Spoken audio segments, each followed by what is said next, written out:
Iya, selamat pagi. Kita kembali lagi dalam acara Podcast Papua Selatan. Selamat pagi warga masyarakat Merauke yang kami cintai, terutama generasi muda Papua di kabupaten ini. Namek Namuk Entago Ngangkapkah? Ya. Hari ini kita akan ada dalam satu acara talk show yang luar biasa yang hari ini kami angkat tema, yaitu potensi dan pengembangan anak muda Papua menyongsong Provinsi Papua Selatan. Hadir pada acara diskusi kita pagi hari ini tamu-tamu kita yang luar biasa, tamu spesial. Yang pertama saya sebutkan Profesor Ismail Suardi Weke, Wakil Ketua Umum Pengurus Nasional Masika ITSMI. Selamat pagi, Profesor. Iya. Yang berikut Dr.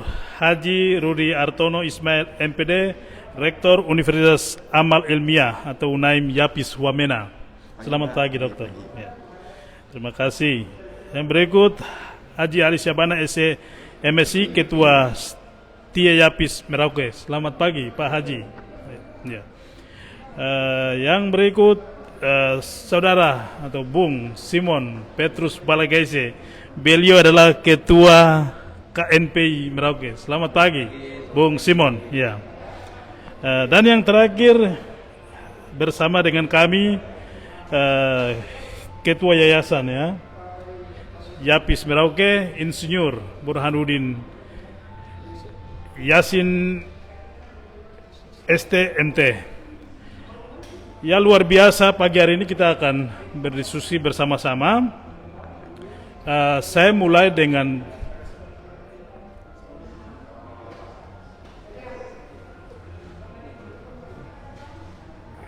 Ketua KNP ya, Bung Simon Petrus Balagaise, terkait dengan tema potensi dan pengembangan anak muda Papua Selatan, Papua dalam menyongsong Provinsi Papua Selatan. Ini ada apa ini? Silakan, Bung Simon. Ya, baik. Terima kasih yang terhormat Pak Profesor yang jauh-jauh sudah datang ke tempat kita di Merauke, dan juga Pak Doktor dari Wamena sudah bisa hadir di Merauke, dan juga Ketua ST Yapis, dan juga Abang Yasin. Ya, luar biasa pagi ini kita bisa buka diskusi yang nanti alot. Mudah-mudahan ini menjadi sumbangsi untuk kami di Merauke, khususnya pemuda dan pemerintah daerah Kabupaten Merauke dan para netizen terkait pengembangan SDM ini. Saya melihat bahwa hari akhir-akhir ini banyak netizen dan pemerintah sudah mendorong itu namanya Papua Selatan. Papua Selatan ini yang sudah dikemas, direncanakan sejak lama. Dalam pelaksanaan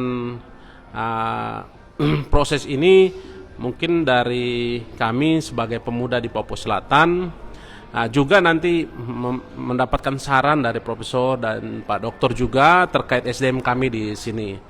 Ya, kami berharap dari pemuda di Papua Selatan ini, yang pertama mungkin kesiapan SDM secara totalitas, itu khususnya orang Papua asli, yang mana nanti akan mendapatkan legitimasi lebih awal guna pada saat ini Provinsi Papua Selatan yang digencar-gencar dorong dari pemerintah pusat dan Kabupaten Merauke ini dan masyarakat Papua Selatan.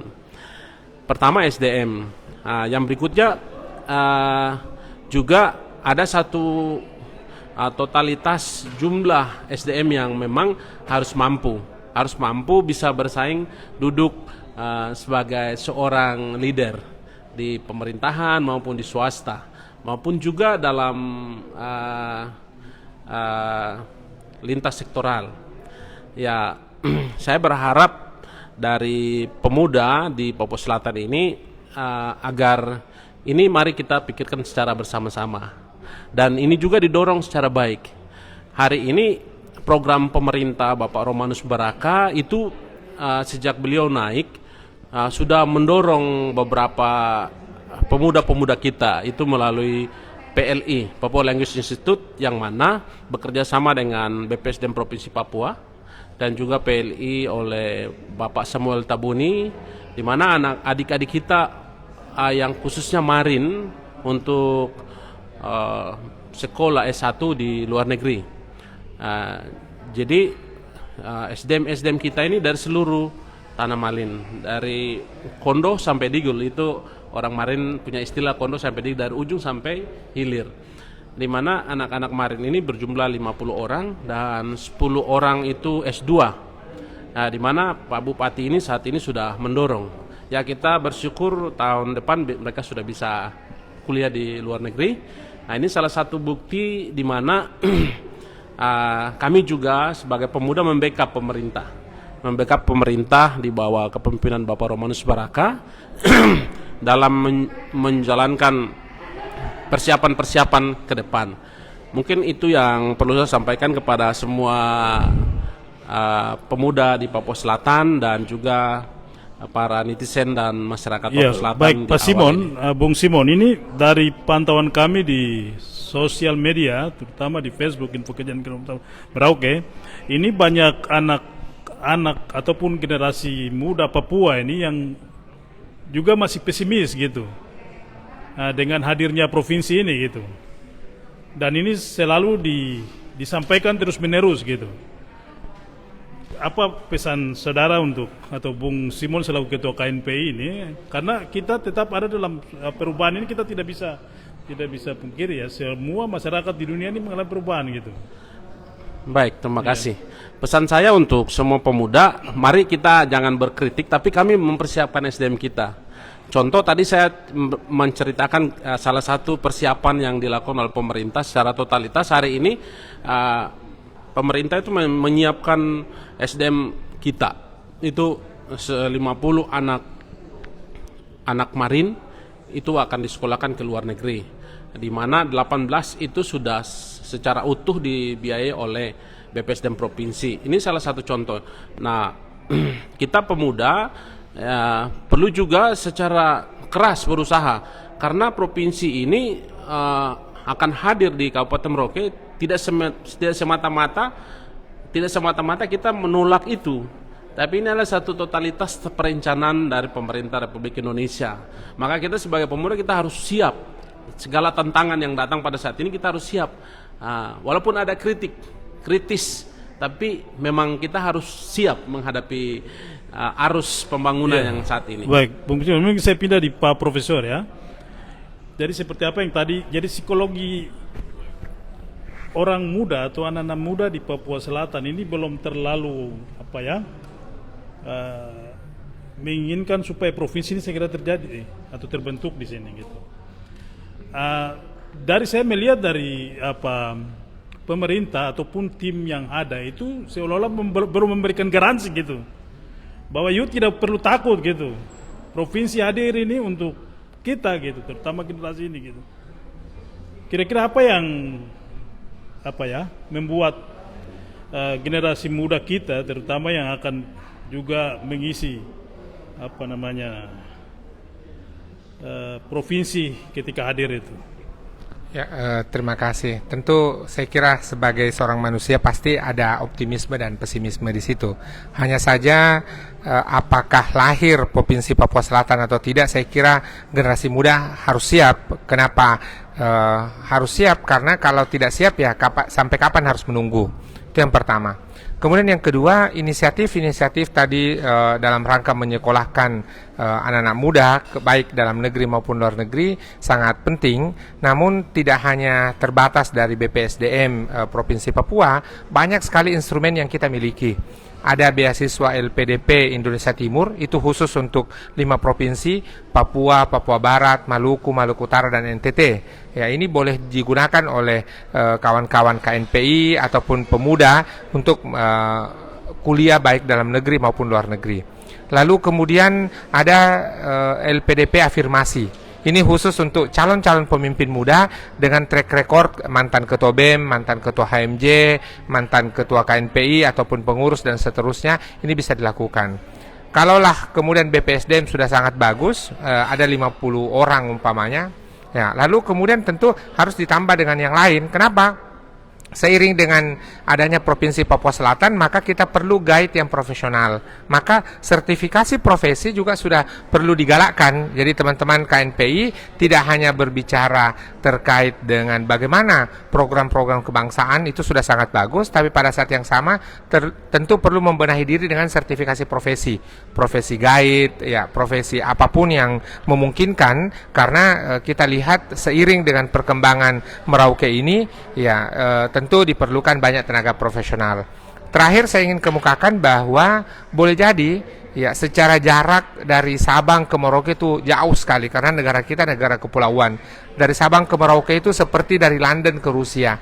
Tetapi Merauke ini dekat di hati setiap orang Indonesia. Ya, ketika kita baru belajar di SD sudah menyanyikan dari Sabang sampai Merauke. Ini menunjukkan bahwa sebenarnya pesimisme tadi boleh jadi benar, tetapi itu kita tidak boleh berada di situ terus-menerus. Kenapa? Tentu perlu optimisme dengan menjadinya Papua Selatan ini tentu akan seiring meningkat, ya, distribusi kekuasaan juga pasti akan bertambah, karena pasti akan ada gubernur baru, akan ada wakil gubernur baru dan seterusnya. Tentu kepala-kepala dinas, dan tentu kita ingin bahwa yang mengisi ini adalah putra-putri Marin, ya, dengan kualifikasinya. Jadi jangan tunggu provinsinya hadir, tetapi penyiapan SDM sejak sekarang harus dilakukan. Ya, luar biasa. Terima kasih Profesor, ya. Banyak informasi yang kita dapatkan hari ini. Sebenarnya tidak hanya BPSDM Provinsi Papua gitu, tapi ada program-program lain yang secara kreatif oleh pemerintah daerah maupun kita potensi muda di sini bisa mencari itu gitu. Nah, sehingga SDM yang tadi mungkin 50 dan khusus mereka ke depan bisa lebih banyak gitu. Nah, sehingga tadi pesimisme dari kita terhadap hadirnya provinsi baru, pemerintah juga bisa memberikan garansi itu, artinya bahwa you tidak perlu takut gitu, perubahan ini biasa gitu. Nah, bagaimana mungkin Pak Doktor, kita hari ini di Merauke juga secara di politik, di legislatif itu orang asli itu 5 orang gitu dari 30 alokasi kursi yang ada di sana gitu. Ini juga jadi problem sendiri kita di internal, di lokal Merauke gitu. Mungkin ada kiat-kiat, ya, Prof juga, dokter juga dari salah satu rektor di Wamena, ya. Saya pikir karakteristik masyarakat di Pegunungan Tengah dan Merauke ya cukup berbeda gitu. Kira-kira ada kiat-kiat atau saran seperti apa gitu, sehingga kita harapkan perubahan ini tidak justru jadi paradoks ke depan gitu, maju tetapi banyak masalah gitu. Provinsi baru ini hadir dengan ya baik gitu, kita harapkan seperti itu. Baik, terima kasih banyak, ya. Tentunya kita sebagai pemuda yang ada di tanah Papua ini bergelut dengan kehidupan sosial masyarakat, ya, terutama politik, ya. Kalau saya ingin mengatakan bahwa Papua ini pemuda kita itu senang berpolitik. Namun yang perlu kita garis bawahi bahwa negara yang tangguh itu kalau pemudanya tangguh. Nah, kalau di dalam suatu sistem organisasi pemerintahan kita di Indonesia ini, terutama kita yang ada di Papua, dengan ada payung hukum yang namanya otonomi khusus yang saat ini sudah disahkan oleh pemerintah, ini adalah memberikan peluang bagaimana OAP yang ada di tanah Papua ini memiliki porsi yang berbeda dengan dahulu, ya. Oleh karena itu ini perlu dimanfaatkan oleh pemuda-pemuda kita di dalam menyiapkan dirinya di dalam berpolitik demokrasi yang sehat dan dinamis. Nah, ini mungkin yang banyak teman-teman kita terlena dengan situasi dan kondisi yang saat ini dilakukan oleh pemuda-pemuda kita. Nah, oleh karena itu dengan adanya payung hukum yang ditetapkan oleh pemerintah Indonesia ini menjadi suatu peluang bagi pemuda kita untuk mengisi baik itu di dalam DPRD ataupun mungkin di birokrasi pemerintahan. Ini suatu kesempatan emas bagi kita, terutama OAP yang ada di tanah Papua ini, untuk mengembangkan potensi dirinya di dalam mengikuti irama yang saat ini memang di tanah Papua ini menjadi suatu ikon di dalam mengkader generasi-generasi pemuda kita. Nah, saya sebagai seorang rektor melihat banyak pemuda-pemuda kita itu terlena dengan paradoks yang lama.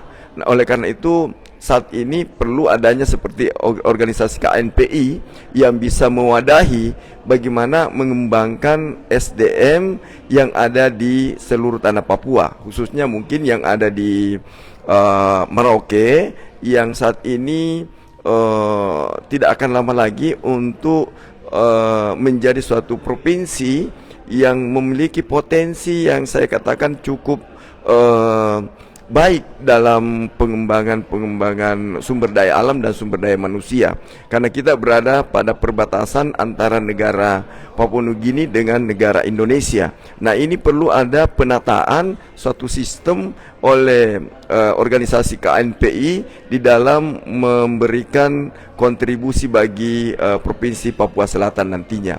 Nah, saya kira ini yang harus kita optimis, jangan sampai pemuda kita tidak melakukan sesuatu di dalam tadi bagaimana porsi hanya 5 orang sebagai anggota DPR.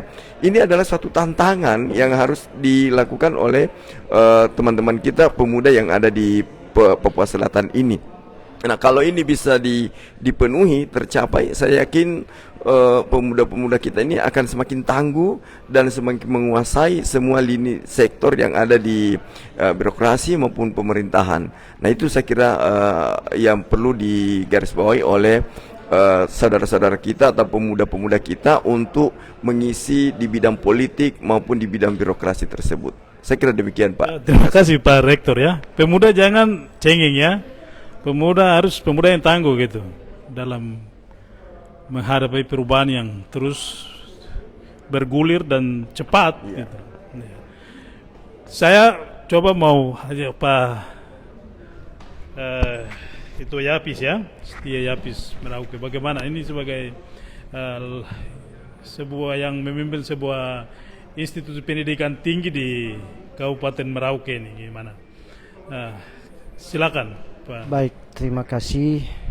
Haji Halik. Kita tahu bersama bahwa Sekolah Tinggi Ilmu Ekonomi Merauke merupakan salah satu dari perguruan tinggi swasta yang ada di Kabupaten Merauke ini, di mana dalam menyambut ya Provinsi Papua Selatan ini, kami saat ini telah mendidik ataupun saat ini mahasiswa kami kurang lebih 400 mahasiswa, yang mana kami membina mahasiswa ini agar kelak ya mereka dapat bersaing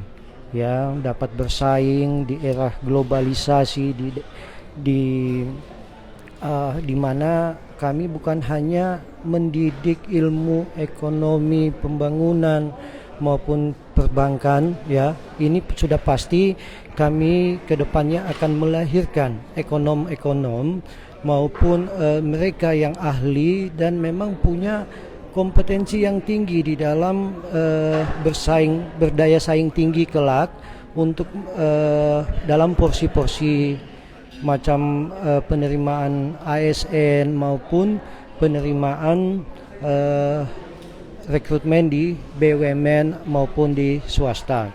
Ini kami dimulai dari akhlak daripada mahasiswa sendiri, budi pekertinya mereka. Kita harus memberikan satu pemahaman kepada para mahasiswa bahwa mereka harus berbudi pekerti yang baik dulu. Jangan sampai mabuk, masuk kampus, jangan sampai membuat onar apa semua. Ini dulu kita mulai dari sini. Ya, akhlak, saya kira kalau setelah akhlaknya bagus, setelah itu dia berilmu, saya kira ini mantap ya buat generasi kita ke depannya. Dan jangan kita melahirkan generasi-generasi yang memang berwatak yang tidak bagus ya, yang selama ini kita lihat ada yang sampai mabuk di jalanan, buat onar apa. Ini saya kira bukan yang model begitu yang kami didik saat ini. Adalah betul-betul mereka yang siap berkompetensi ya dengan generasi yang lainnya ini, supaya mereka betul-betul itu punya kapabilitas di dalam menguasai ilmu khususnya kalau kita di kampus TIE itu ilmu ekonomi pembangunan dan keuangan perbankan. Ya, mudah-mudahan saja ke depannya dengan adanya Provinsi Papua Selatan hadir nantinya, kita juga kelembagaan kami atau institusi kami lebih berkembang.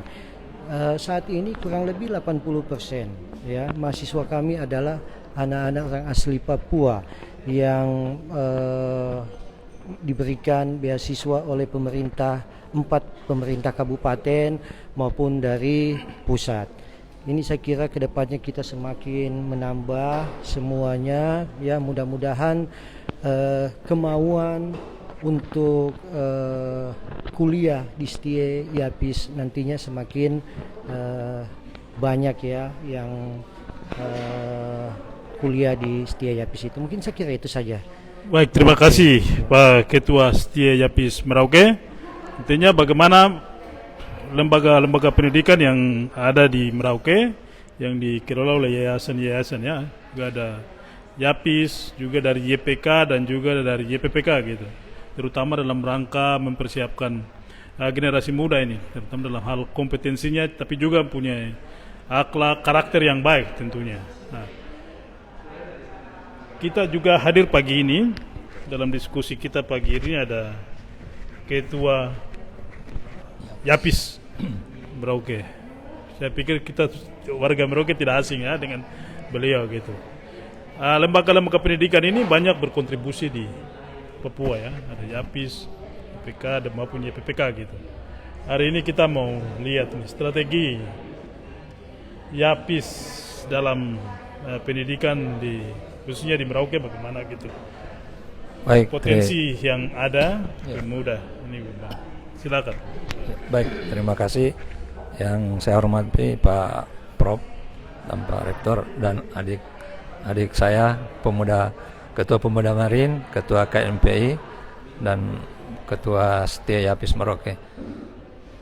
Baik. Selamat pagi masyarakat Merauke yang kami cintai. Kalau kita berbicara tentang yayasan, tentu kita berbicara tentang Undang-Undang Yayasan nomor 16 tahun 2001 dan perubahannya di nomor 28 2004. Di situ diatur bagaimana peran yayasan, hak dan kewajiban yayasan. Nah, kalau skop untuk di Merauke khususnya, saya pikir ya saya berbicara terkait dengan YAPIS. Peran YAPIS di Merauke ini salah satu yayasan yang tertua saya pikir ada di Merauke ini, dan di dalam Undang-Undang OTSUS sendiri YAPIS adalah dari 3 yayasan, itu salah satunya YAPIS itu yang diatur di dalam Undang-Undang OTSUS, sehingga dari situ kita tidak bisa ragukan lagi peran YAPIS sebagai yayasan yang punya peran untuk menyiapkan SDM khususnya yang terkait dengan sarana dan prasarana pendidikan di lingkungan YAPIS khususnya.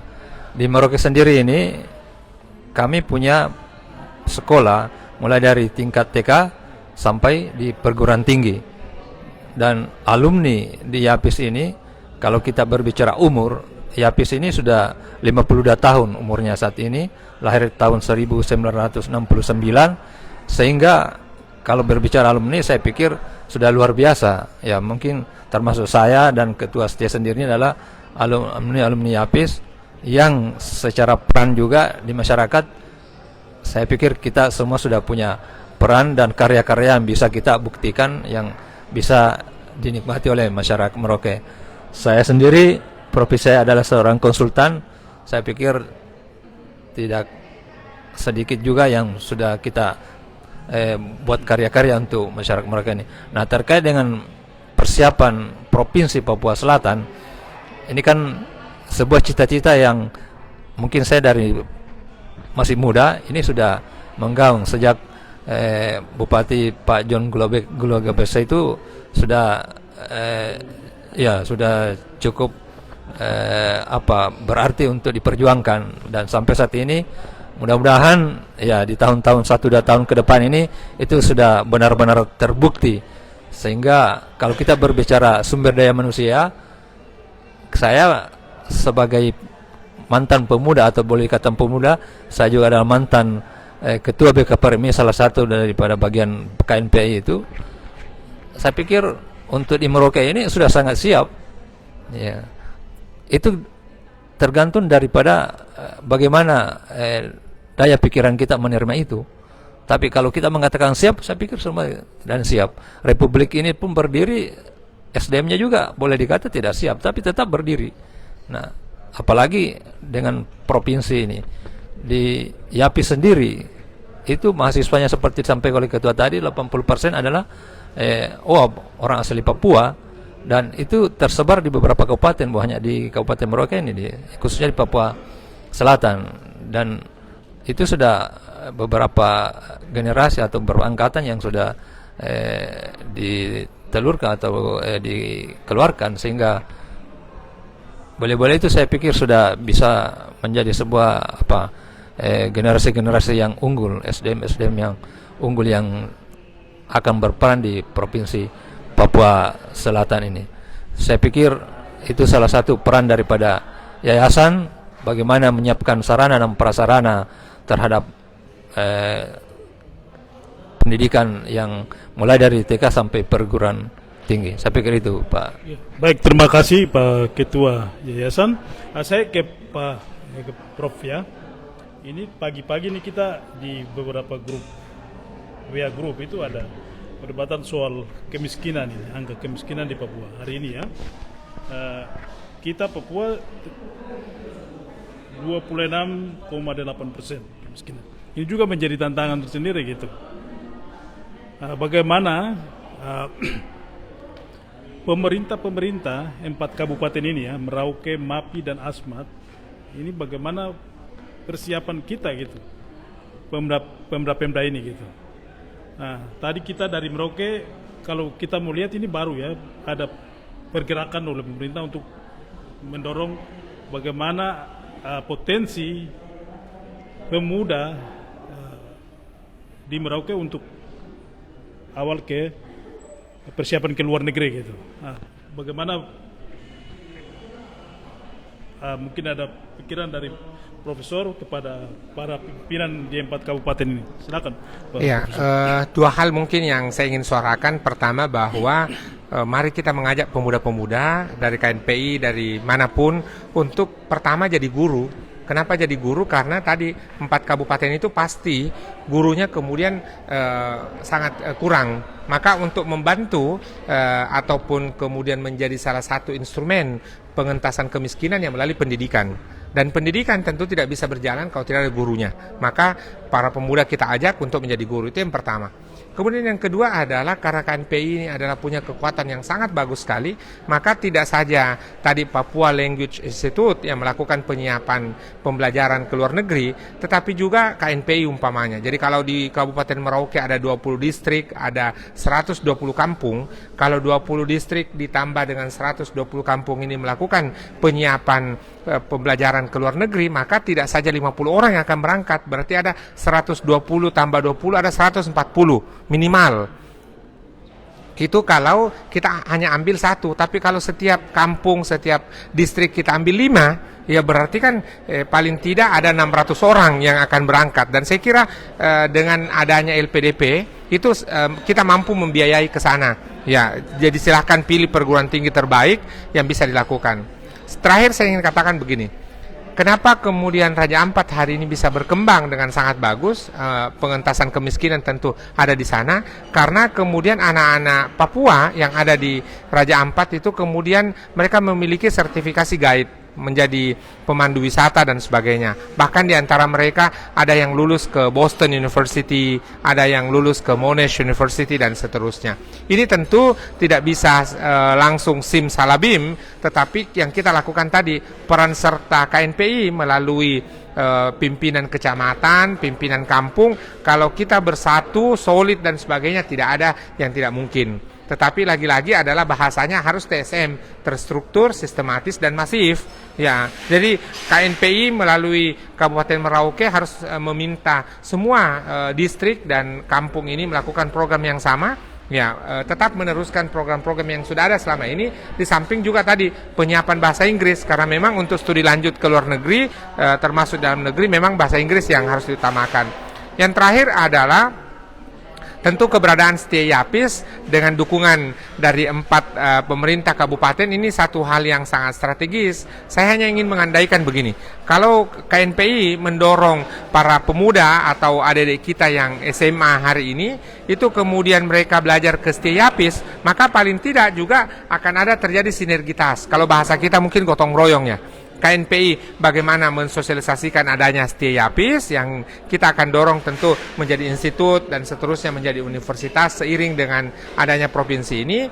Tetapi kemudian pada saat yang sama jangan biarkan Pak Haji dari pengurus yayasan dan begitu juga Pak Jali dari ketua STI bekerja sendiri. Ini harus dibantu oleh para pemuda. Kalau dibantu oleh para pemuda, saya kira urusan pendidikan dan pengentasan kemiskinan ini sesuatu yang sangat mudah sekali. Apalagi Setia Yapis ini fokusnya pada ekonomi pembangunan, bagaimana fokus juga D3 ke perbankan. Tentu kita perlu tenaga-tenaga terampil, ya, karena nanti ketika menjadi provinsi tentu pasti bank-bank swasta akan semakin terbuka, dan yang bisa mengisinya tentu ya minimal dari diploma 3. Jadi saya kira para pemuda yang ada di Merauke dan di 4 kabupaten ini tentu tidak boleh menunggu waktu sampai terbukanya atau terbentuknya Papua Selatan ini, tetapi mulai dari sekarang tidak perlu juga jauh-jauh. Ada Setia Yapis yang di Merauke sendiri yang siap mendidik untuk menjadi tenaga terampil. Itu dari saya. Baik, terima kasih Profesor. Ini saya ke Ketua KNP dulu.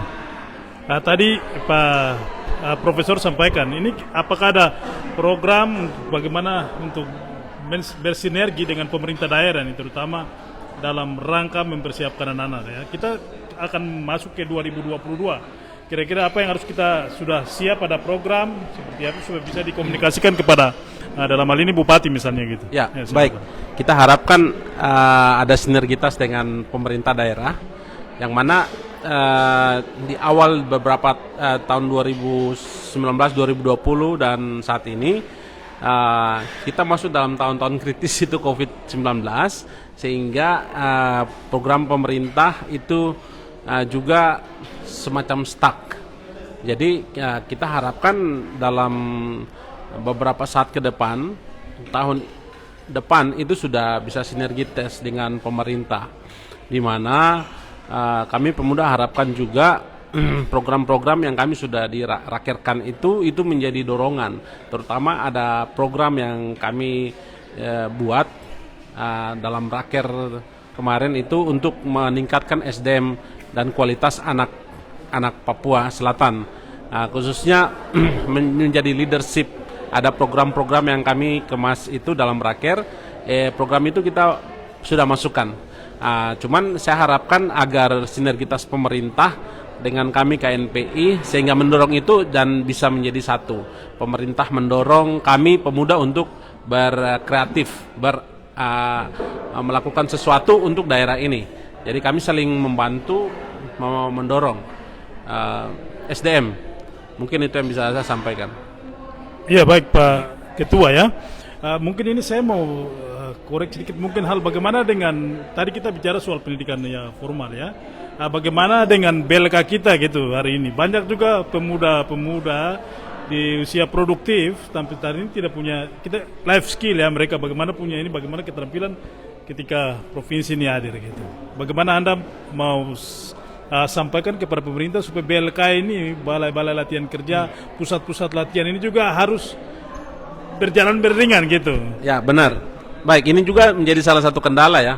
Kita lihat balai latihan kerja ini hari ini kita punya orang-orang asli ini, mereka contoh itu sudah di Palang dua hampir 3 bulan berjalan ini. Jadi memang kita harus memberikan penyadaran untuk saudara-saudara kita khususnya di Merauke agar kantor BLK itu menjadi pusat pelatihan skill untuk pemuda-pemuda, entah di bidang apapun, elektronik maupun bengkel maupun apa, kreativitas ini kan BLK punya.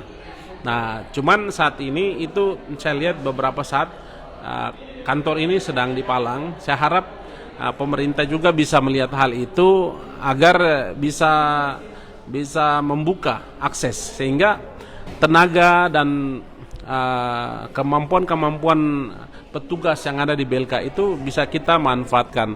Ya, saat ini beberapa saat itu berjalan BLK. Jadi ada pemuda-pemuda dari beberapa kampung dilatih. Nah, saya harap pemerintah bisa melihat hal itu dari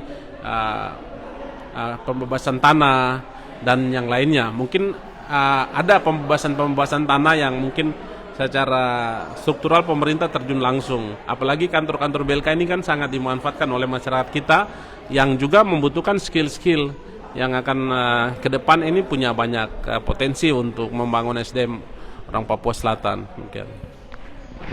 Iya, baik, ini Pak Ketua Yapis ya. Ini bagaimana tadi 50% ya orang asli Papua yang sekolah ataupun menimba ilmu di Setia Yapis ya. Kita apresiasi untuk itu gitu. Kita lihat bahwa di sini sudah ada banyak sekolah tinggi dan juga akan ada universitas ke depan. Kira-kira bagaimana ini dalam persaingan ini itu? Bagaimana strategi Setia sehingga orang lebih memilih ke Setia dibanding ke Musamus atau yang lain gitu. Karena dia spesial ke ekonomi gitu. Ke depan tingkatkan. Iya, untuk kita ketahui bersama bahwa saya kembali bahwa prodi yang kami punya yaitu prodi keuangan dan perbankan. Ini cuma satu-satunya prodi itu yang ada di Merauke. Dari sekian banyak PTS maupun itu belum ada yang punya prodi itu. Dan ekonomi pembangunan. Ini kalau betul-betul mahasiswa bisa mendapatkan dan kuliah sepenuh hati di Setia Yapis, saya kira output kita ke depannya kita tidak terlalu susah ya. Mereka dapat mengimplementasikan ilmu yang dia dapatkan di tengah masyarakat. Saya banyak ya dengan mahasiswa saya yang sudah selesai itu terserap di BUMN, bahkan kepala bank, bahkan kepala BUMN ya, ini sudah ada ya. Ini menunjukkan bahwa Setia Yapis satu-satunya yang mempunyai program studi yang kita yang ada saat ini itu mampu bersaing, dan kedepannya saya kira kita akan menambah apa yang tadi disampaikan oleh Prof, akan meningkatkan, ada prodinya lagi, ada prodi tambahan sehingga mungkin dari status yang saat ini adalah sekolah tinggi akan menjadi institusi, dan mungkin kalau Allah berkehendak dan semua kita mau bekerja, kita sumber daya manusia yang ada di dalam Setia Yapis mau bekerja dengan bekerja keras, saya kira kedepannya kita lebih baik lagi. Dan untuk menciptakan, selain untuk menciptakan sumber daya yang handal, kita juga mampu menciptakan entrepreneur ya. Kita bisa tahu bersama bahwa alam sudah menyediakan, cuma tinggal bagaimana keinginan kita mau bekerja atau tidak. Kalau kita hanya mau menjemput bola saja tanpa mencari bola, saya kira ini setengah mati ya. Peluang sudah di depan mata, tinggal bagaimana kita pemuda, mahasiswa dan alumni-alumni Setia Yapis nanti ke depannya bisa melihat peluang-peluang yang ada. Saya kira itu saja. Baik, terima kasih. Saya ke Pak Rektor. Salah satu yang disampaikan tadi bagaimana ini juga entrepreneur ya, kita para wirausaha bagaimana memacu perkembangan daerah. Baik, saya kira Kementerian Pendidikan, Ristek dan Dikti telah meluncurkan suatu kebijakan terkait kampus Merdeka dan Merdeka Belajar, di mana kampus Merdeka dan Merdeka Belajar ini memberikan suatu kemampuan kepada peserta didik, terutama mahasiswa, untuk menjadi entrepreneur yang handal dan mungkin bukan saja entrepreneur tadi ya, mungkin sebagai seorang politisi, seorang birokrasi. Ini ada kebijakan pemerintah namanya Merdeka Belajar, dimanapun dia bisa belajar dalam 3 semester. Nah, ini suatu peluang bagi kita untuk meningkatkan kemampuan dari peserta didik kita. Nah, terkait dengan hal tersebut, ini salah satu alat atau indikator yang digunakan oleh pemerintah mengentaskan kemiskinan. Nah, bagaimana mengentaskan kemiskinan? Kampus itu, seumpamanya kampus kami bisa belajar di pemerintahan. Apakah itu mau belajar di kampung atau kamu belajar di BUMN. Nah, ini namanya kampus Merdeka dan Merdeka Belajar. Diberikan keleluasaan untuk menguasai ilmu-ilmu yang ada di masyarakat untuk sebagai bekal, apakah dia selesai nanti bisa mendapatkan ilmu yang didapatkan selama 3 semester.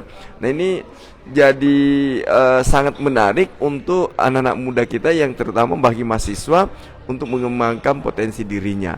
Nah, mengapa demikian?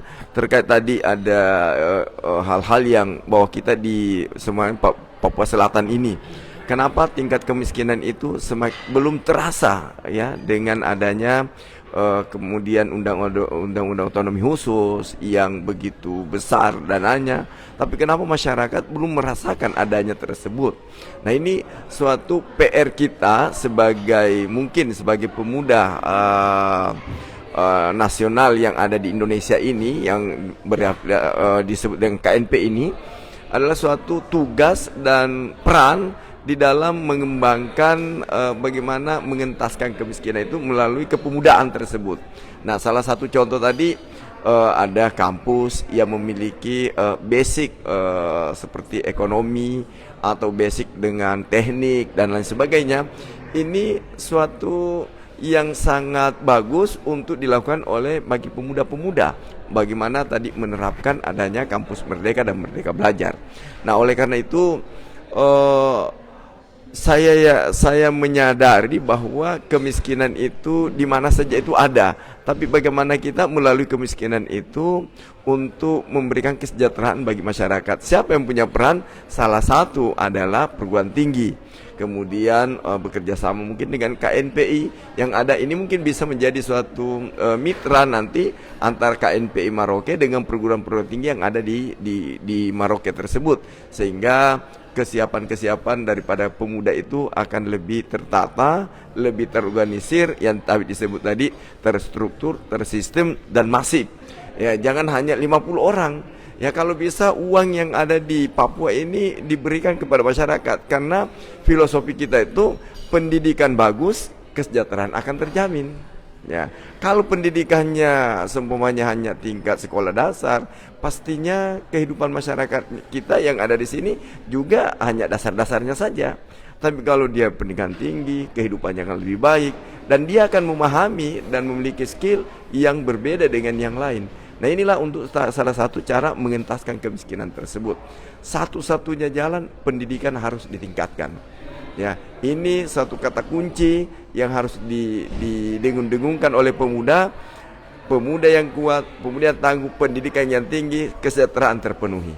Nah, inilah satu yang harus disinergikan antara pemuda yang ada di Kabupaten Maroke ini dalam mengentaskan kemiskinan tersebut. Saya kira tadi ada lembaga latihan kerja, ya. Ini sangat bagus ya. Sekarang sangat kita tidak mendengarkan hal itu. Kenapa itu tidak dihilangkan ya?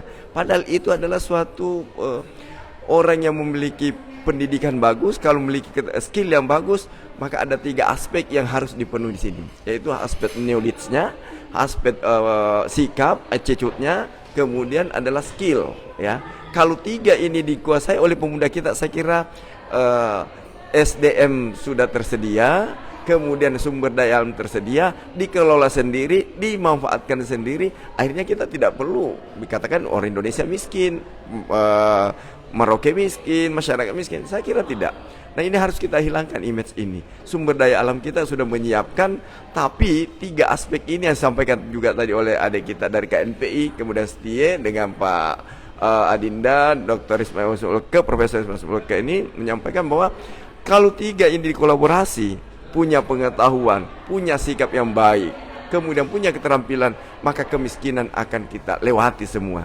Akan kesejahteraan itu terdapat di marin ini, ya. Terutama kita punya mungkin laut yang begitu melimpah, sumber daya alam yang bagus, mungkin sungai-sungai yang besar ini bagaimana dijadikan sebagai objek wisata yang bisa menarik, ya. Kemudian banyak tanaman-tanaman flora dan fauna bagaimana bisa termanfaatkan, itu melalui pemuda-pemuda yang harus kuat. Kalau ini yang dipikirkan, saya kira dengan adanya seperti itu, BLK bisa berfungsi membaik. Kalau BLK-nya di Palang, gimana caranya kalau BLK-nya di Palang?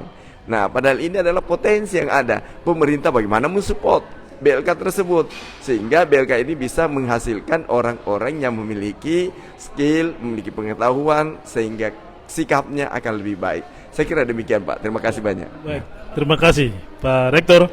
Ya baik, kita ada di penghujung acara talkshow ini.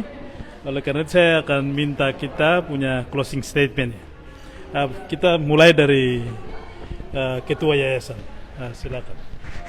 Baik, terima kasih. Saya mungkin merangkum dari pembicara-pembicara sebelumnya, namun yang khusus tentang terkait dengan yayasan, ya, saya pikir 2 fungsi pokok yayasan adalah pembinaan dan manajerial. Apa yang menjadi fungsi pokok itu di Merauke ini, khususnya di Yapis, kita sudah mulai pembenahan itu, sudah mulai melaksanakan itu, khususnya untuk pembinaan kepada UPT-UPT, bagaimana menyiapkan SDM yang lebih unggul dan lebih berkualitas. Jadi bukan hanya kuantitas, tapi yang paling penting sekarang adalah kualitas. Ya, kita tidak berharap ya beberapa pemuda, taruhlah tadi 50 pemuda itu menjadi pemuda yang unggul, tapi di bawah ini sangat banyak pemuda yang tidak bersekolah. Nah, kalau kita mau harapkan ini kan bangunan piramida, artinya di bawah ini lebih banyak orang yang bersekolah walaupun mungkin sampai SMA, tapi persiapan untuk menjadi sumber daya manusia itu lebih bisa diharapkan daripada di bawah ini sangat kecil yang bersekolah, dan di atas ini juga ya sangat kecil juga yang bisa sampai ke luar negeri itu. Jadi itu yang kita harapkan. Jadi ada pemerataan pendidikan, yang intinya ada pemerataan pendidikan, khususnya pendidikan menengah ini di Kabupaten Merauke dan Papua Selatan khususnya ini. Ya, karena kita lihat kenyataan di masyarakat ini kan, di jalan-jalan masih banyak kita lihat anak-anak yang tidak bersekolah, ada yang masuk ke luar hutan untuk mencari suatu pendapatan ekonomi. Nah, itu yang saya pikir peran pemerintah bersama yayasan ini, bagaimana supaya anak ini lebih banyak yang kembali ke sekolah. Bila perlu ada satu kiat atau cara untuk menarik mereka untuk semua masuk ke sekolah tanpa ada yang menjadi anak yang putus sekolah. Saya pikir itu. Terima kasih. Baik, saya kira saya sebagai pengelola perguruan tinggi yang ada di tanah Papua ini, salah satunya yang ada di Jayawijaya, Kabupaten Jayawijaya, berharap pemuda adalah aset bangsa dan menjadi suatu pemersatu bangsa untuk menjadikan Indonesia menjadi negara yang berdaulat, negara yang makmur, dan ekonomi yang kuat. Saya kira demikian. Ya, mengakhiri diskusi kita pagi hari ini, saya sebenarnya khawatir jangan sampai saya menggarami air laut, karena orang Merauke lebih paham terkait itu. Buktinya adalah orang Merauke dan orang Papua sudah punya trisula pendidikan yang saya sebut trisula adalah YAPIS, YPK, dan YPPK.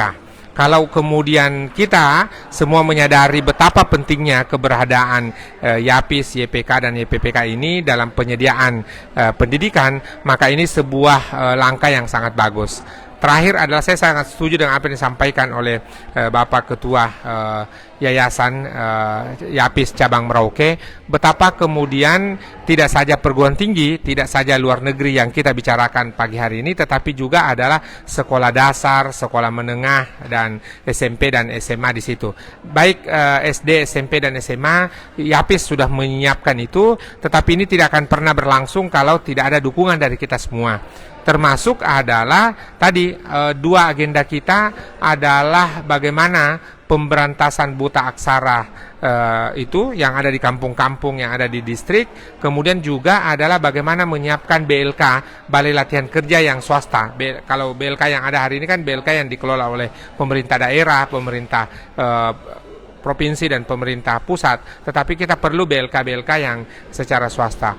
Terakhir adalah bagaimana mengukur lama belajar kita, ada yang disebut ukuran indeks pembangunan manusia. Sekarang pertanyaannya, bagaimana KNPI dan kita semua berperan menaikkan rata-rata belajar masyarakat. Kenapa? Karena kalau kita lihat Merauke ini belum memenuhi tuntas wajib belajar 9 tahun.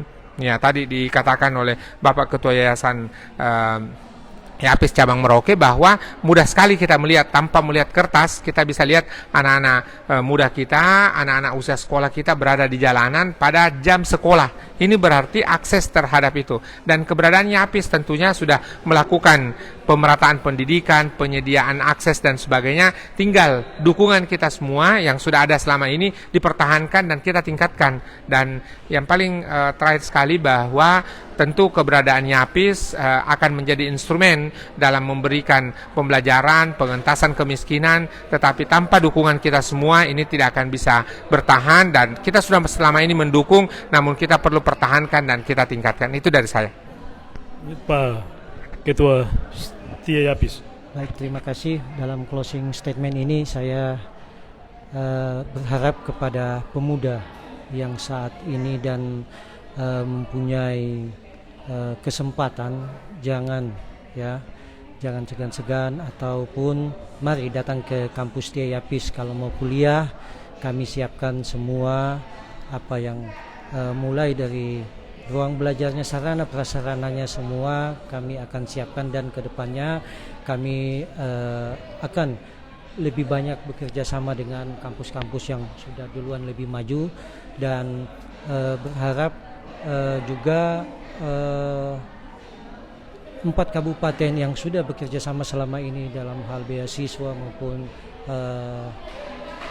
bantuan-bantuan lainnya terkait dengan mahasiswa 4 kabupaten ini, saya harap kedepannya kita lebih fokus lagi bagaimana ada tim monitoring yang memang harus langsung datang ke kampus, ya.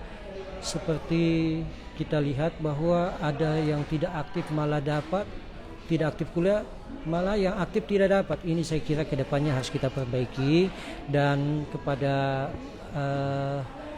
anak-anak muda yang sudah selesai SMA, saya kira kita tahu bahwa Papua Selatan akan hadir, dan kita kalau hanya bicara tapi tanpa kita bertindak, saya kira ini tidak bisa. Kita harus isi pembangunan ini dengan kerja keras. Sekira itu. Ketua DPD KNP Merauke. Baik, terima kasih.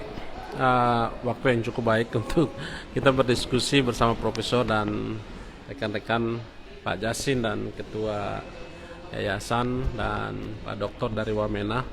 Baik, memang tadi saya katakan bahwa SDM perlu kita siapkan secara bersama-sama. Tadi Pak Profesor sampaikan bahwa ada YPK, ada YPPK, dan juga di sini ada Universitas Katolik yang mana juga disiapkan oleh lembaga Katolik. Dan ya, ini perlu sinergitas kebersamaan untuk mendorong SDM kita, terutama itu memberantas dari terpuruknya pendidikan di pedalaman. Jadi kita di Merauke ini itu yang perlu kita dorong secara bersama-sama untuk semua lembaga-lembaga pendidikan YPK dan lembaga yayasan-yayasan Islam yang ada di Merauke dan juga Papua Selatan untuk harus mendorong secara bersama-sama untuk mengangkatan totalitas SDM kita yang baik, didukung oleh pemerintah sehingga SDM yang mungkin saat ini kita mungkin pesimis, tapi dengan kebersamaan ini bisa mendorong satu kemajuan dalam mengukur pendidikan kita, SDM kita untuk mencapai pembangunan yang akan datang, entah nanti akan ada provinsi Papua Selatan dan seterusnya. Saya harapkan kepada kita pemuda semua, mari kita saling mendorong, saling mendukung dengan program-program yang kami pemuda nanti akan secara sinergitas dengan pemerintah daerah sehingga ini bisa berjalan dengan baik dan bersama-sama. Walaupun ada banyak pesimis, tapi hari ini kami harus siap. Hari ini kami harus terima untuk mempersiapkan diri lebih baik lagi ke depan. Mungkin demikian itu yang bisa saya sampaikan. Ya baik, terima kasih para narasumber yang pada pagi hari ini hadir dan memberikan pikiran-pikiran yang saya kira baik sekali untuk kita, terutama generasi muda di Merauke. Terima kasih Profesor, terima kasih Pak Rektor, terima kasih Pak Ketua Yayasan, terima kasih Ketua Setia Yapis Merauke dan Bung Ketua KNP Merauke. Simon Balabagaise, bagaimana kita menjadi pemuda yang tangguh. Saya sebelum ini saya akan membacakan bagaimana perubahan sosial merupakan hal yang tidak bisa dihindari. Setiap menit selalu terjadi perubahan yang ada di masyarakat dan berjalan begitu cepat. Sayangnya perubahan itu seringkali tidak terkendali sehingga menyebabkan progres paradoks, maju namun banyak masalah. Jika kita tidak mengikuti perubahan itu, maka kita akan tertinggal, stagnan, bahkan terlindas. Oleh karena itu tadi sudah disampaikan oleh para narasumber bahwa bagaimana sekarang kita bersinergi, kita mempersiapkan generasi kita ini secara terstruktur, sistematis, dan masif. Mari kita bergerak sama-sama untuk Merauke, untuk Papua Selatan yang maju. Demikian, terima kasih. Isakot PKI, Isakot KAI, satu hati, satu tujuan. Terima kasih.